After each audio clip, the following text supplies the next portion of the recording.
recouvrant leur indépendance, les pays d'Afrique et d'Asie avaient brisé l'obstacle qui les séparait d'eux-mêmes. Ils avaient enfin une identité, mais pas encore de visage, puisque longuement, méthodiquement, on les avait dressés à l'oubli d'eux-mêmes et quelquefois au mépris. Libres et indépendants. Pourquoi faire?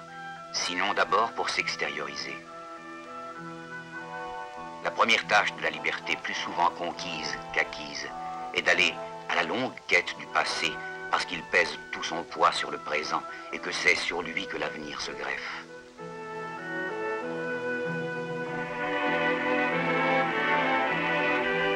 Quête d'abord chez nous, bien sûr, dans ce qui demeure du passé, dans les objets fabriqués par nos mains.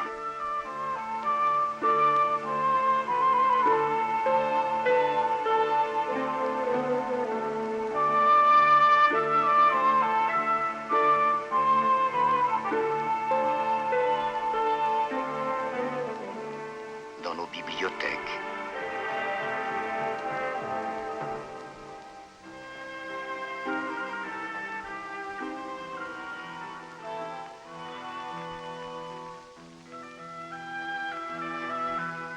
Dans les restes de nos villes détruites, oubliées, nos pierres, nos monuments.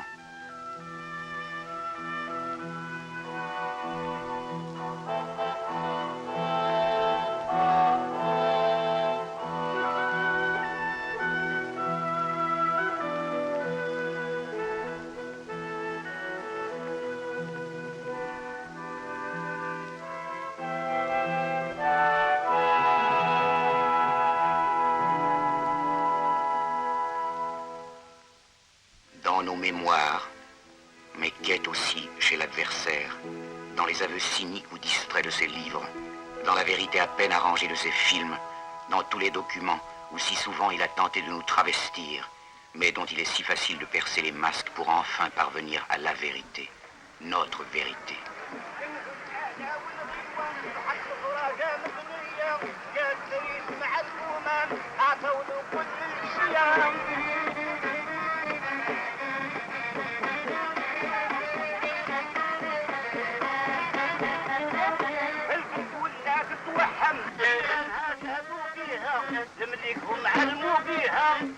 Visage de larmes et de souffrance, visage de rythmes et de danse, visage d'harmonie reflétée dans les eaux, de mains matrices de beauté, visage de sueur essuyée sur les fronts, visage de l'Afrique, innombrable et pourtant une, diverse et pourtant fraternelle.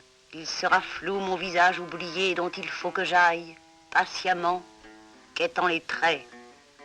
Mon visage qu'il faut que je redemande aux pierres calcinées de soleil, au bronze, au bois, au cuir œuvré par des mains noires ou brunes, à la mémoire multipliée des médas et des griots, à l'ombre de la forêt, au désert en feu, aux sanglots étouffés des esclaves, au clairon de la victoire, à la liberté, plus belle encore que la libération. Il sera dense, mon visage.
Il y a près de 8000 ans, où ne souffle plus que le vent qui brûle les sables vides du Ténéré, les roches arides du Tassili, des pasteurs de bœufs, des conducteurs de chars, gravaient sur la pierre la geste de leur chasse et de leurs troupeaux.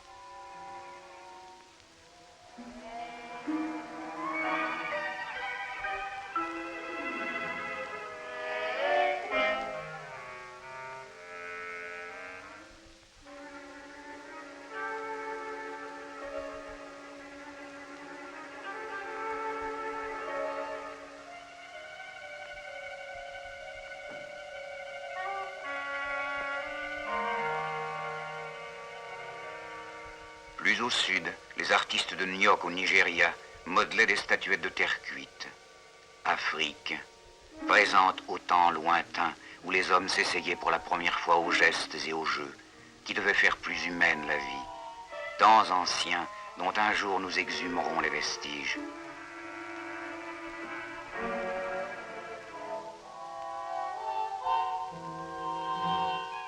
Puis à l'aube de l'histoire des limons du Nil, des Africains tirent la première grande civilisation, celle qui devait préluder à toutes les autres. Où les sages de la Grèce devaient puiser la science, beauté des formes écrites dans la pierre et le bronze.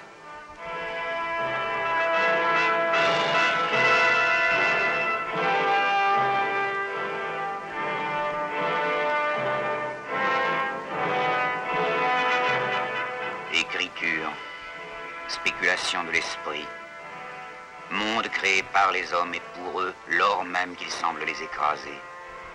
Pendant le même temps, dans nos steppes, nos forêts, nos savanes, les tribus se font peuple et les sorciers deviennent rois. Il faudrait tout redire, et le Tekrour, et le Mandingue, et Jugurtha, Massinissa, et le Sonrai et le Mossi, et Kayamagan du Ghana, et Sundiassa du Mali, et le Monomatapa, tous ces noms oubliés des livres, certains flétris, et qui sont les jalons de lumière dispersés sur la grande route pour éclairer la marche des Africains. Au Moyen-Âge, la propagation de l'islam permet à des peuples entiers de l'Afrique de transcender les limites étroites, de briser les vieux cadres villageois, tribaux ou ethniques. Venu du Nord, Ibn Battuta, El-Bekri s'émerveille à mesure de rencontrer des villes prospères, de découvrir des empires organisés et puissants. Avec les marchands et les prosélytes cheminent les choses et les idées. Algèbre, philosophie, alchimie, astronomie, théologie, médecine, architecture, toutes les sciences fleurissent de Tombouctou au Maghreb. Et bientôt, sur l'Espagne des Visigoths, des Africains projettent le rêve de pierre de l'Alhambra, les fastes de Grenade, les raffinements de Séville, Tolède, Cordoue, Mesquita.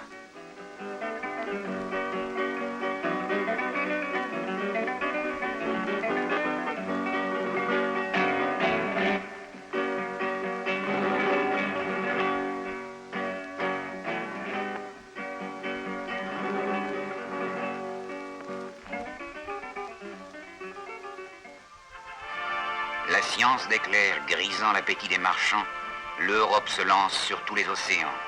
De tous les ports, d'Anvers, d'Amsterdam, de Bordeaux et de Nantes, les blanches caravelles partaient.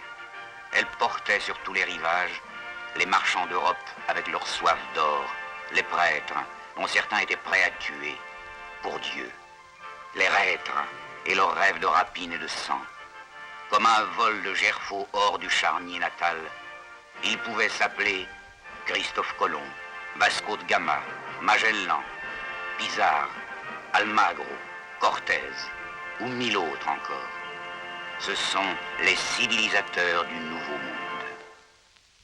En Amérique, les Blancs n'avaient plus assez de bras pour leurs champs de canne et de coton, pour leurs mines. Il fallait en trouver ailleurs. Et ils songèrent à l'Afrique. L'Afrique dansante, endormie, divisée, et qui n'avait rien à opposer au calcul de la raison grecque, aux appétits des marchands, que son sommeil et ses danses et ses divisions. Ce fut la traite. L'inhumaine fonction fut poursuivie pendant les siècles, sans répit, sans pitié, sans remords. La traite a drainé d'Afrique de 100 à 200 millions d'Africains.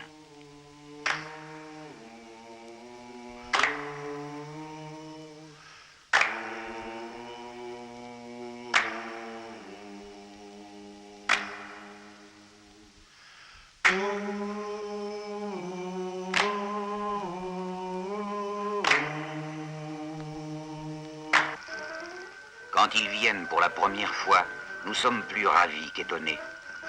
Ils tournent l'efficacité de leurs armes contre les animaux.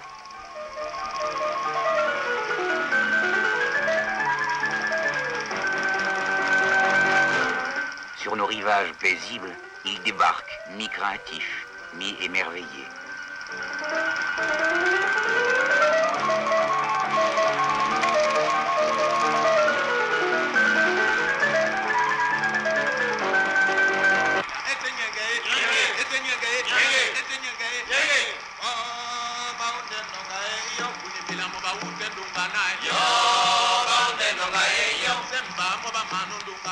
autour d'eux, nous dansons la joie, la paix, la découverte d'une fraternelle dissemblance.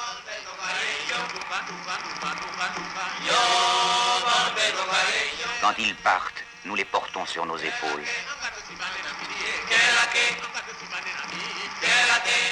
Mais ils disent qu'ils vont revenir. Et en effet, ils reviennent par essaims, ordonnés, innombrables, affublés d'oripeaux, bardés de convoitises, armés d'acier et de mépris, avec aussi des voix plus cassantes, les traits plus durs et des intentions précises qu'ils ne prennent plus la peine de dissimuler. Ils appellent cela la pénétration pacifique.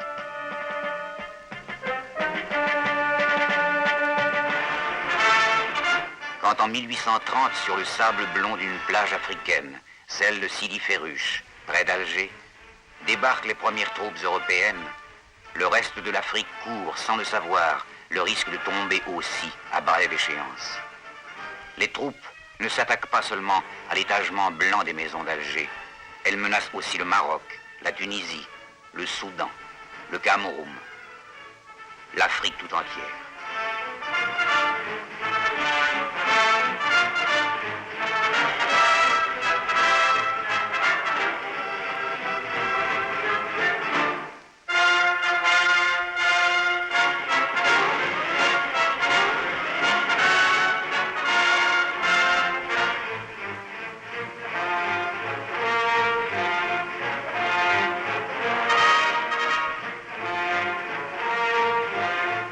Ces colons qui mettent les pieds pour la première fois sur un bout de la terre africaine vont vouloir essaimer partout où notre long sommeil, notre armement tragiquement anachronique, quelquefois aussi notre désunion les appelle.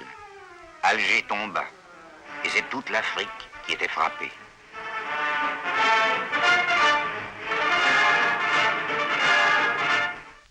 En 1896, la conférence de Berlin fut réunie pour accorder les appétits.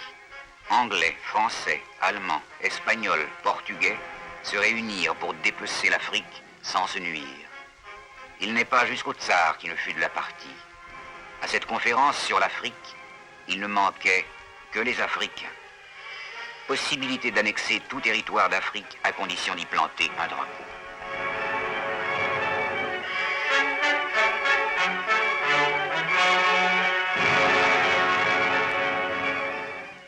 Contre l'entreprise multipliée, protéiforme, des hommes africains se dressent. Abdelkader l'Algérien, pendant 17 ans chevalier de la liberté, Setawayo le Zoulou, sur qui il fallait conquérir la terre africaine pied à pied, Samori le Mandingue, trahi mais invaincu, Abdelkrim le Rifin, l'aigle indompté des monts qu'il fallut 2 nations pour vaincre, Péanzin du Dahomey, capturé pour n'avoir pas voulu plier, Babamba du Mali.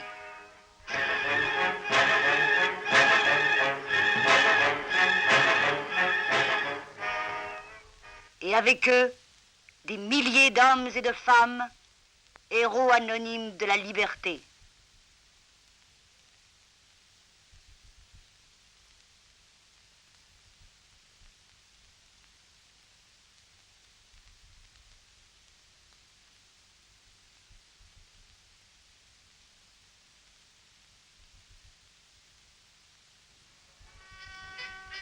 Puis commencèrent les visites. On nous a dit, vos tribus s'entre-déchiraient, nous sommes venus pour vous apporter la paix. Les hommes qui venaient nous voir maintenant s'entouraient d'apparat.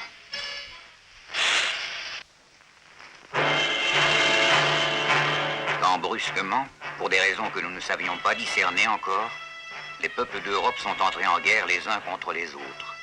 On nous a jugés dignes d'y entrer aussi. Et chaque nation européenne a mobilisé ses Africains.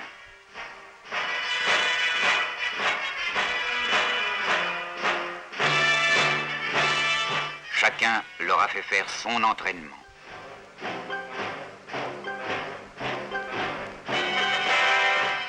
Et nous avons appris à faire la guerre à l'allemande, à l'anglaise, à la française, à l'italienne.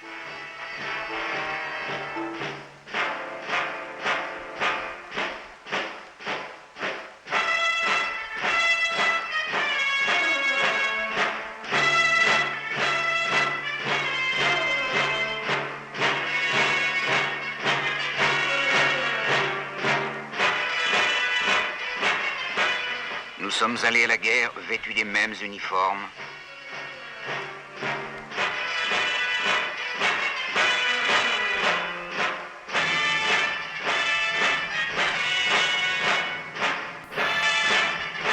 Lestés des mêmes viatiques.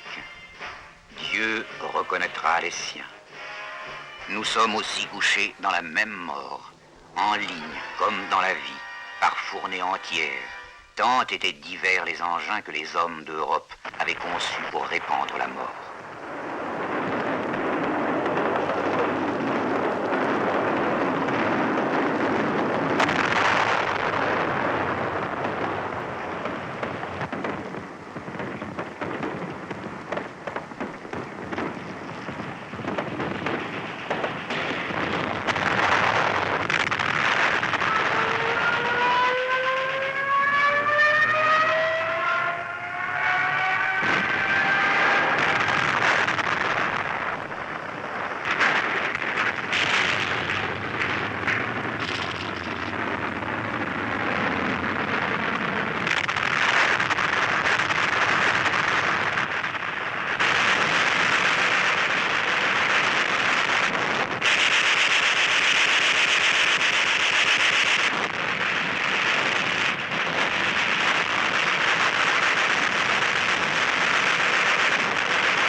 En 1917, dans l'immense empire des tsars, la révolte des déshérités blancs se fit révolution. Pour la première fois, un peuple d'Europe ne faisait plus cause commune avec nos conquérants. Pour nous, alors, commençait à se concrétiser l'espoir qui allait changer la règle du jeu.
Il a fallu 4 ans pour que ces nations trop riches pour épuiser leurs ressources en l'espace de quelques semaines, enfin renoncent au massacre héroïque ordonné. Les vainqueurs, car il y eut des vainqueurs, se livrèrent d'abord à la joie. Puis, par le traité de Versailles, prétendirent asseoir les bases d'un ordre nouveau qui les ont dit humains, fraternels, débarrassés du cauchemar de la guerre.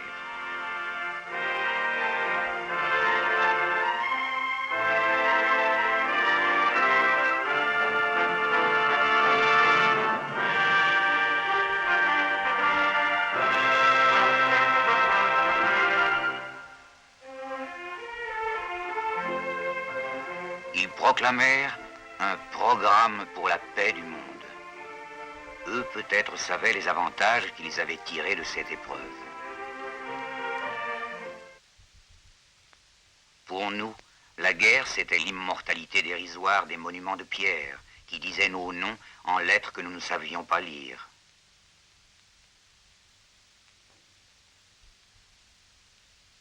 C'étaient des hochets plus fragiles et plus vains encore, aux poitrines des survivants. On pendit des décorations. Ils eurent aussi droit à l'accolade virile, fugace aussi, il est vrai. Une fois parti, la part du spectacle, il fallait revenir à la vérité. La vérité est que nous, Africains, n'allions pas tarder à savoir que pour l'essentiel, notre État n'avait pas changé. 4 ans à peine après la Première Guerre mondiale, à l'extrême pointe de la terre africaine, dans le Rif, contre des Africains qui prétendaient vivre chez eux comme des hommes libres, des troupes semblables à s'y méprendre à toutes celles qui, depuis plus d'un siècle, n'avaient cessé de se déverser sur tous les rivages africains, débarquaient. Les méthodes n'avaient en rien changé. Des canons modernes tiraient comme jadis sur des fantassins au front primitif.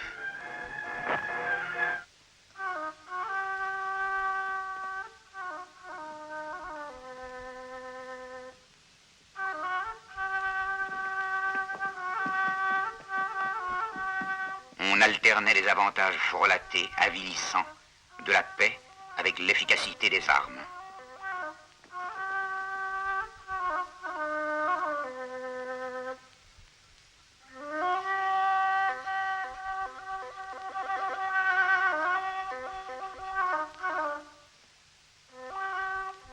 Pour aider à une domination plus assurée, on gagnait le concours des cadres locaux, inconditionnellement acquis aux intérêts des nouveaux maîtres.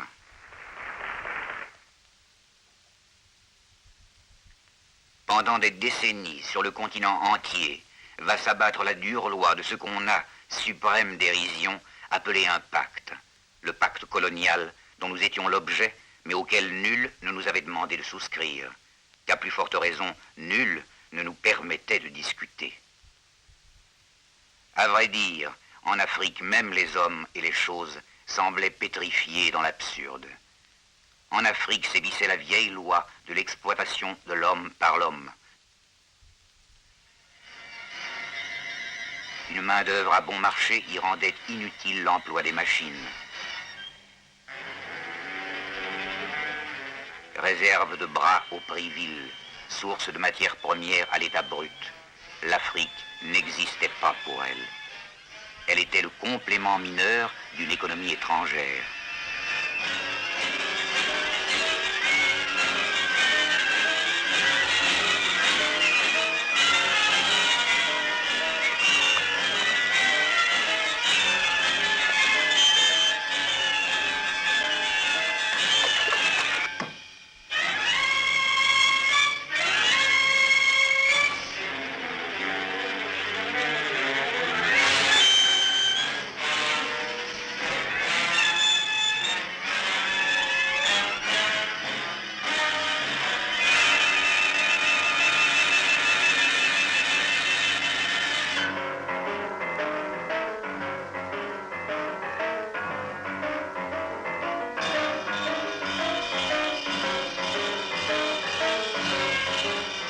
En Europe, l'industrie se développait et imposait chaque jour davantage son rythme et ses exigences.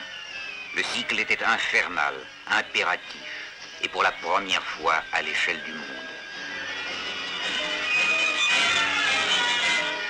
Les machines produisaient chaque jour davantage, et chaque jour elles exigeaient, par en bas, plus de matières premières à transformer, par en haut, plus de marché pour y écouler leurs produits.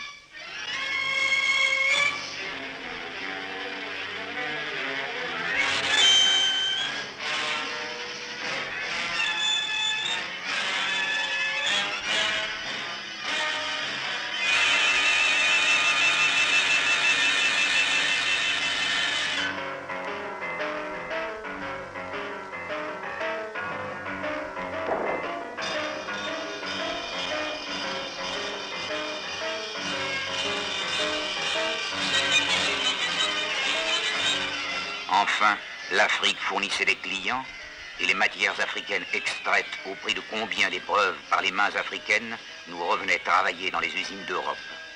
Et nous les achetions au prix fort.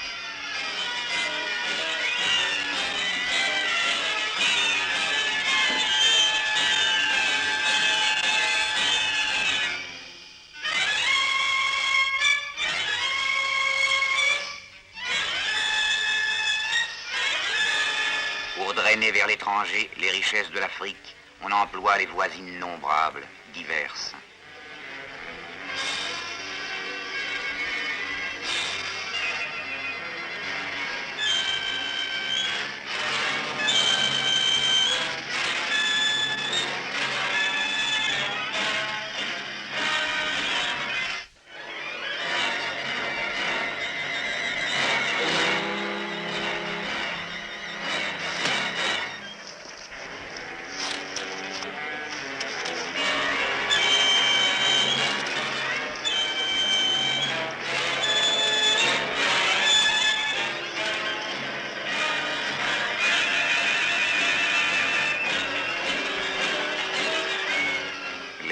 moderne, les banques s'installent sur notre terre vierge. Des vautours sur l'Afrique.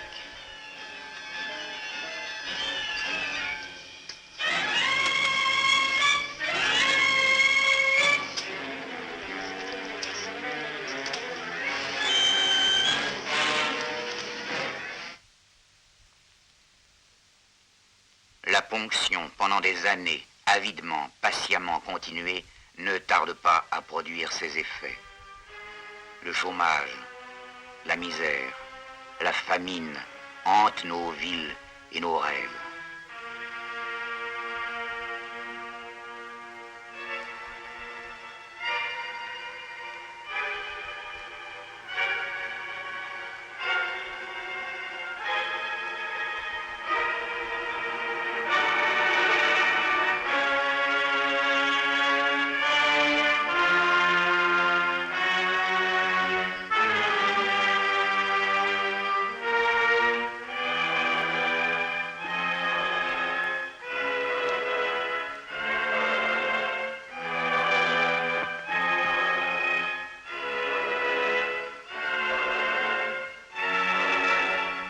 Nos hommes, nos femmes tendent la main au coin de nos rues, ou tout simplement meurent sans avoir vécu.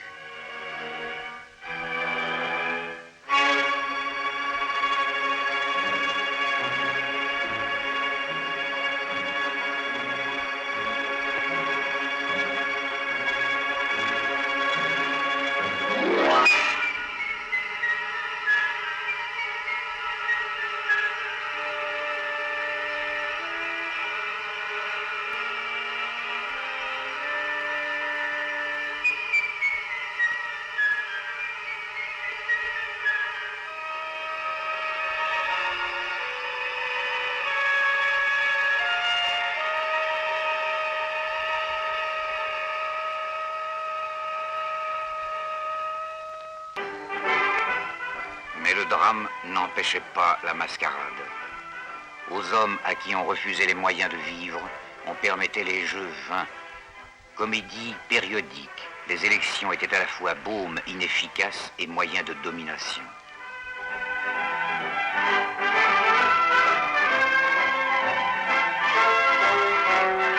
Sur tous nos rivages prospérait la dernière venue des tribus africaines, celle des bénis oui-oui.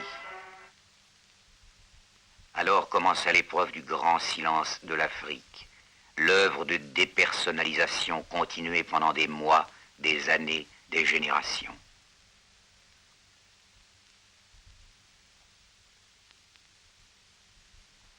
On nous disait, vous n'avez pas construit le Parthénon, le Colisée, ni les cathédrales. Nos livres ne parlent de vous que distraitement quand ils en parlent. Descartes n'est pas né dans votre nuit, ni Newton, ni Michel-Ange. De quel nom, de quelle foi, de quel monument avez-vous enfanté pour votre gloire et le bonheur des hommes? Il fallait de surcroît ne rien dire. On nous privait de voix, dans l'espoir qu'ainsi on allait nous priver d'âme aussi.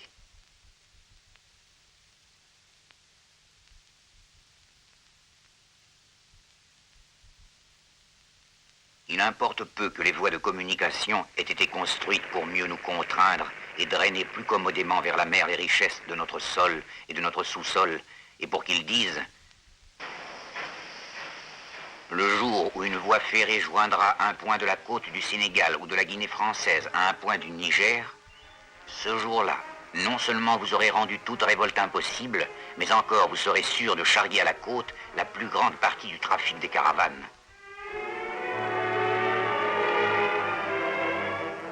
Nous savons aussi que pour construire les 140 km du Congo-Océan, il a fallu 17 000 vies d'hommes. Un cadavre africain tous les 10 mètres.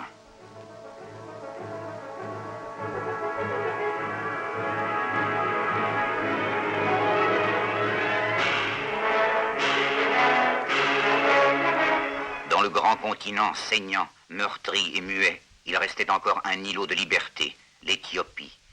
En 1935, la dernière venue des nations de proie y jette son dévolu. Il fallait supprimer cette dernière insulte à la civilisation. Mussolini, nu, Même pas besoin d'invoquer les vieux prétextes fallacieux. Il fallait conquérir à la fois pour la gloire et pour le profit. Contre des guerriers africains armés de lances et de leur seule volonté de défendre la terre africaine, les troupes fascistes débarquèrent un armement moderne.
Le cycle est clos. Désormais, tous les peuples d'Afrique partagent un même destin.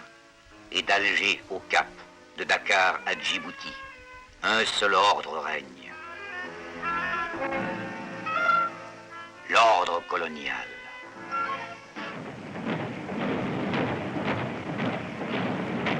Mais les maux des peuples colonisés ne guérissaient pas des leurs les colonisateurs.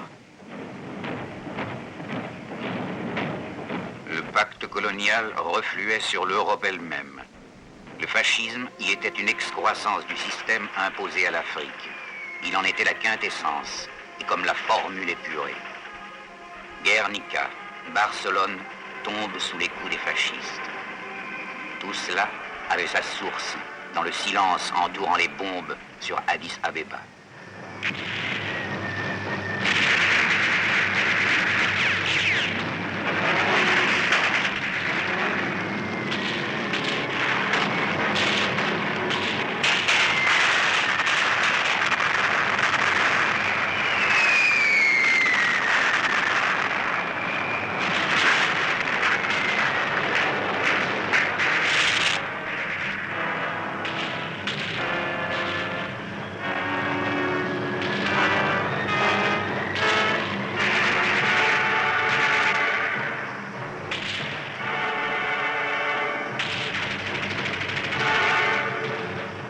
L'Europe a laissé le colonialisme triompher.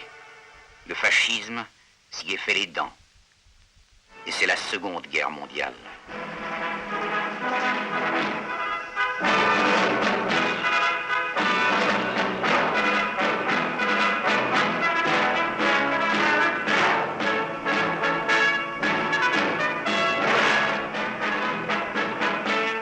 À la grande tourmente, les hommes d'Afrique, une fois de plus, participent.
Monte Cassino, il y a 400 tombes européennes, mais 2900 tombes africaines.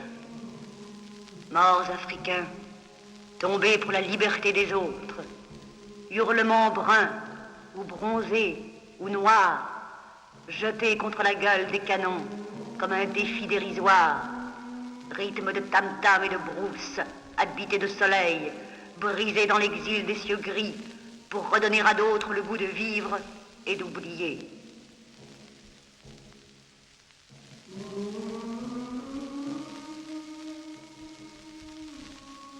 Que d'autres vivent debout, pour qu'à Paris, Londres, New York, défilent les triomphateurs.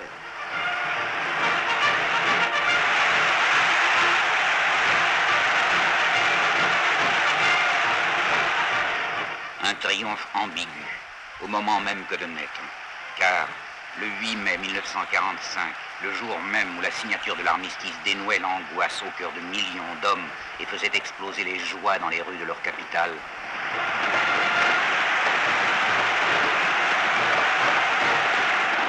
en terre d'Afrique, à Sétif, à Guelma, 45 000 Africains tombaient, comme s'il était urgent de nous rappeler que la liberté reconquise n'était pas la liberté africaine.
Les mêmes hommes qui venaient de se battre pour que plus personne au monde ne connût l'indignité, la servitude et la loi du plus fort, retrouvèrent intactes sur le continent les règles mêmes contre lesquelles ils avaient combattu avec l'esprit qui les avait soutenus.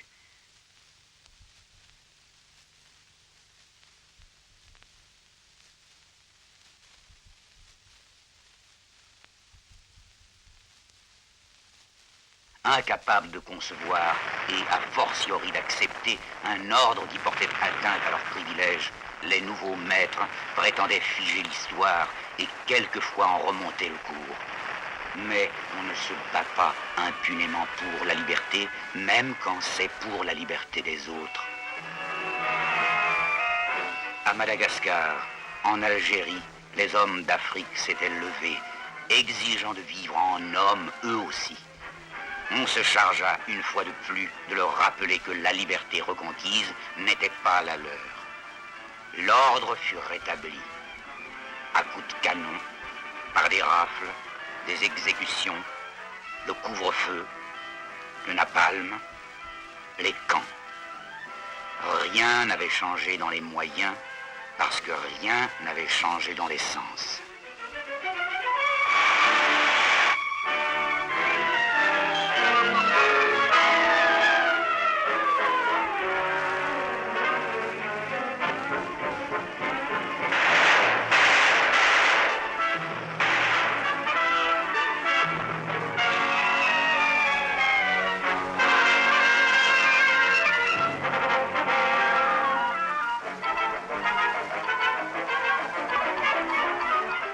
seulement affiner les systèmes sur la réalité, plaquer la caricature d'une justice rendue par des juges locaux contre les accusés locaux, eux aussi.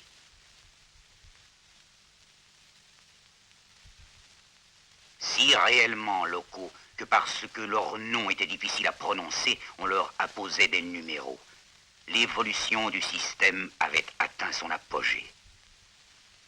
Les Africains, déshumanisés, sans visage, sans nom, n'étaient plus que les unités d'une série.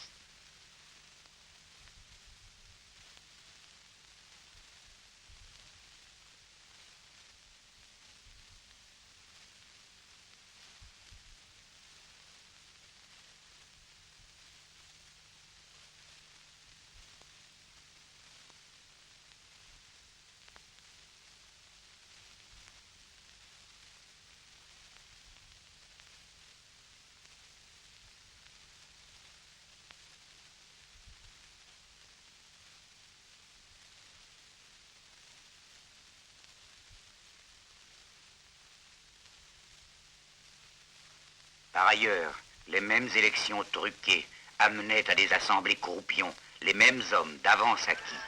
Mais qu'importait désormais? Désormais, la vie des Africains était ailleurs. Elle était dans les profondeurs de l'Afrique, la fidèle, l'authentique, celle qui mourait de misère et continuait de vivre d'espoir et de lutte. Il meurt des hommes à Dakar. Il en meurt aussi à Hanoï.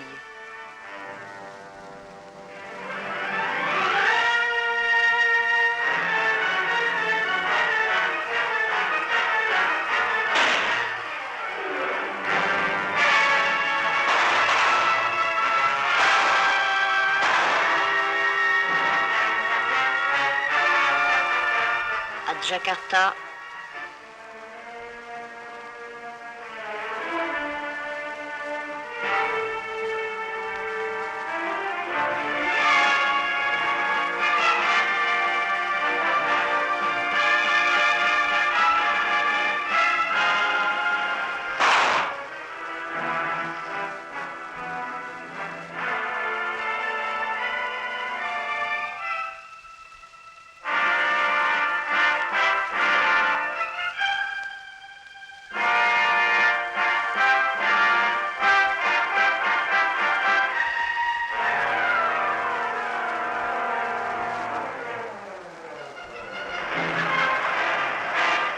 à New Delhi.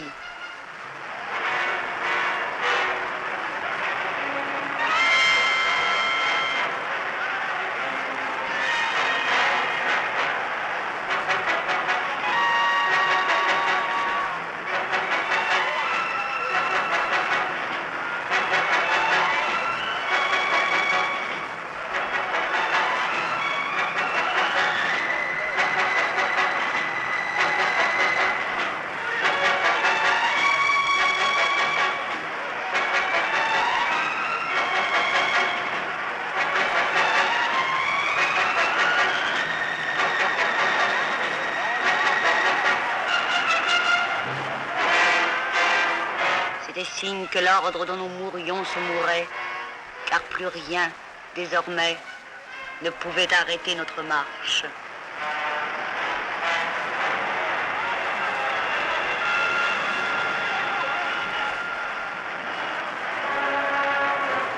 Il fallait inventer d'autres formes de revendiquer l'existence, et tous les autres moyens ayant échoué, se résoudre à la violence de la dignité pour répondre à la violence de l'agression. L'ère est close des contestations mineures. Ce dont il s'agit cette fois, c'est d'une remise en cause fondamentale, d'une exigence entière d'existence. À un bout du monde, des opprimés commencent l'essentielle aventure. À travers la forêt, cheminent chacun chargé de 300 kilos d'armes, les vélos de la liberté. Plus rien ne peut arrêter la volonté de vivre du peuple vietnamien, entier dressé contre la servitude. Ni la jungle, ni l'insuffisance des moyens, ni le napalm, ni les bombardements en masse.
les peuples d'Afrique apprennent Dien Bien Phu, ils savent que ce nom sonne le glas de leur servitude. Aussi bien les espoirs et les leçons de la jungle vietnamienne passent-ils bientôt sur notre continent.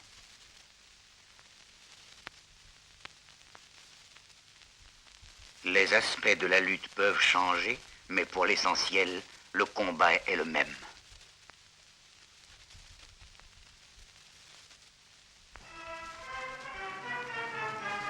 Les hommes d'Afrique retournent contre leurs exploiteurs les armes mêmes qu'ils ont appris d'eux. Et la kyrielle des moyens que l'on emploie de nouveau pour nous dompter sonne cette fois comme autant de procédés tragiquement vains.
Contre les civils, ni les villages détruits,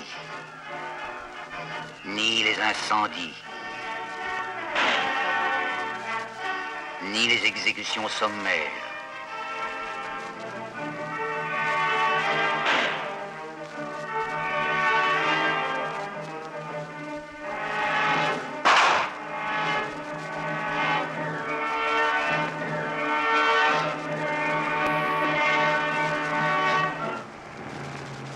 Ni les longues colonnes de nos réfugiés chassés de leur foyer.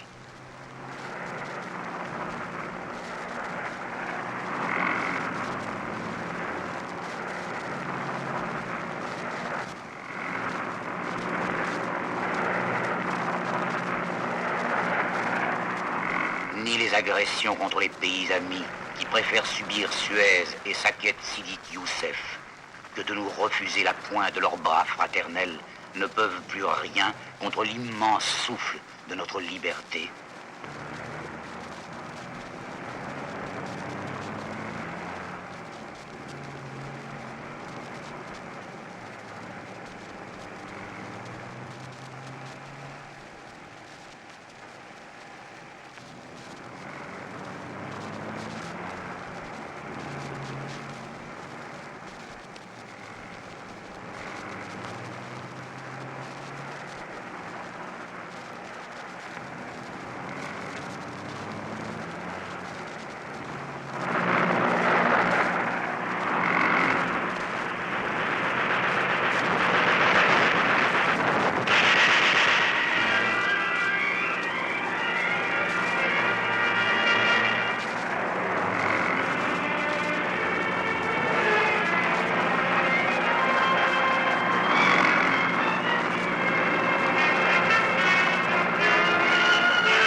connaissant jusqu'au bout un système qui a tant de fois réussi contre nous, on peut encore violenter nos femmes et nos enfants.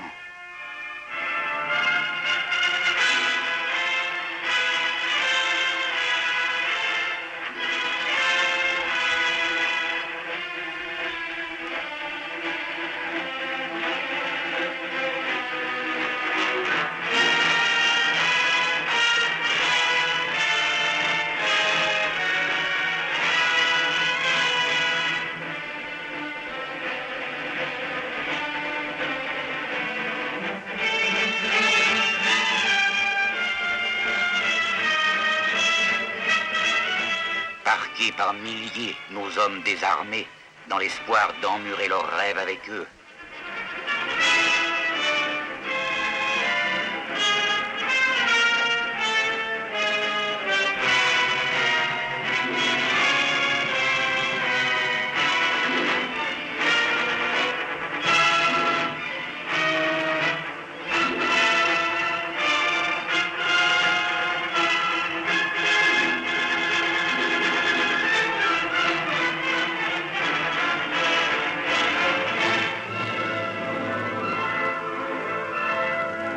Débarquer chaque jour de nouveaux renforts.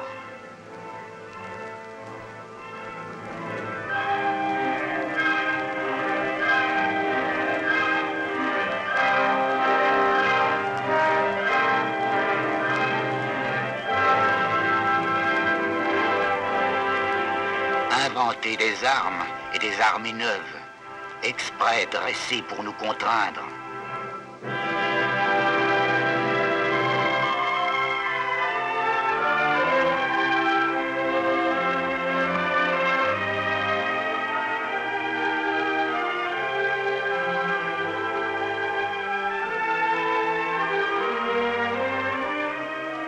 On imagine de nouveaux types de reîtres. On les pare de noms neufs et que l'on voudrait prestigieux. Paras, légionnaires, miliciens.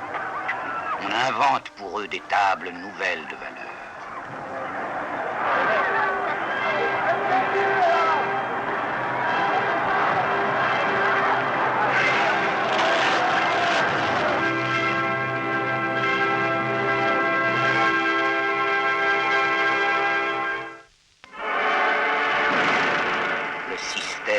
Aux abois se défend comme une bête traquée de toutes ses armes.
C'est en vain que la violence des armes s'étant révélée vaine, des organisations civiles tentent l'extermination, là où la contrainte a échoué.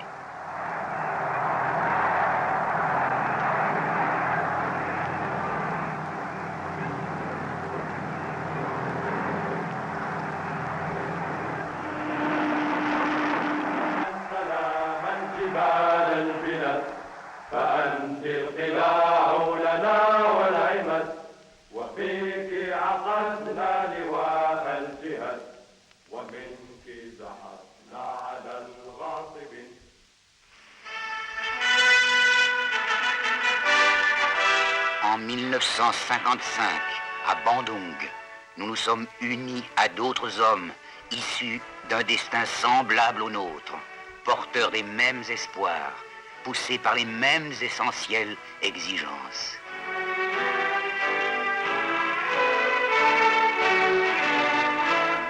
Bandung, première fête de notre union ressoudée.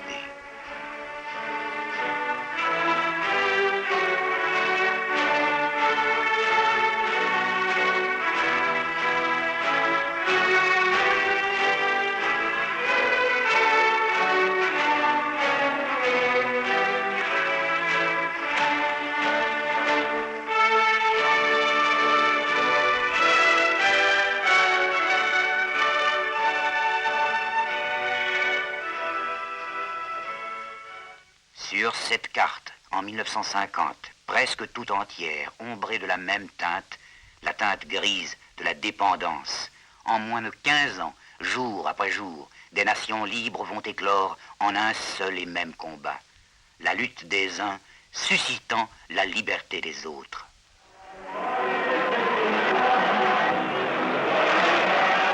Dans les rues de nos villes, dans les cases de nos villages, dans les cœurs de nos hommes et de nos femmes, déferle l'immense cri de notre délivrance.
Chaque indépendance est différent, mais la même joie éclate dans les rires, vit dans les danses, dans les rythmes, dans le grand baiser des retrouvailles. Nous savons maintenant que la liberté de l'Afrique est inéluctable. Nous savons que cette terre de nouveau sera nôtre, qu'elle l'est déjà à la mesure de nos rythmes et de notre longue soif et de nos espérances. Nous savons que de nouveau elle sera avec elle-même réaccordée et que nous, hommes d'Afrique, nous dompterons les eaux, les airs et le feu. Et voyez, nous domptons déjà les démons.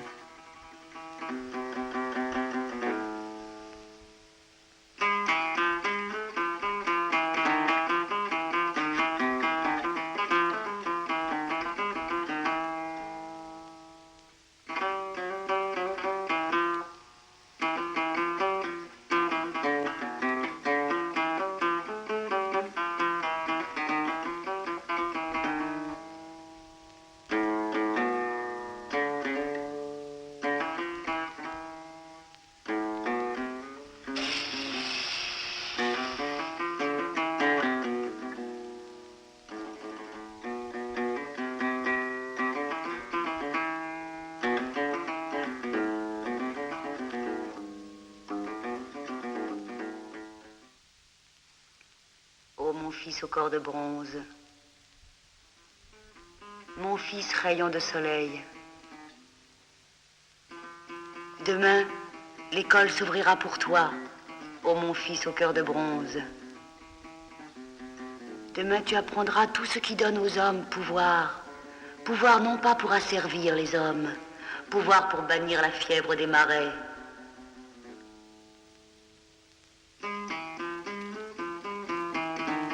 Pouvoir pour obliger la terre à rendre les hommes forts. Tu seras, ô mon fils, le maître des aciers qui là-haut percent les nuages, le maître des avions tonnerres. Tu seras, ô mon fils au cœur de bronze, mon fils rayon de soleil.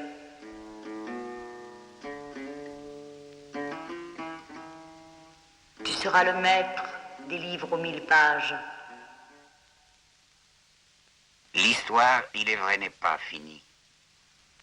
Mais l'histoire finit-elle jamais?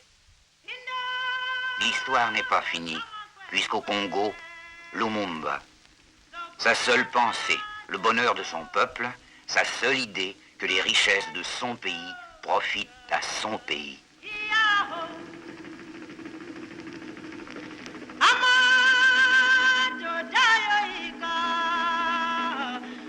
Ils ont arrêté Lumumba et ses frères, puis pour freiner la colère populaire, ils ont dressé les remparts des armes étrangères. Le temps de l'assassiner, mais pas le pouvoir de le briser. Lumumba, nous n'oublions pas le Congo ensanglanté.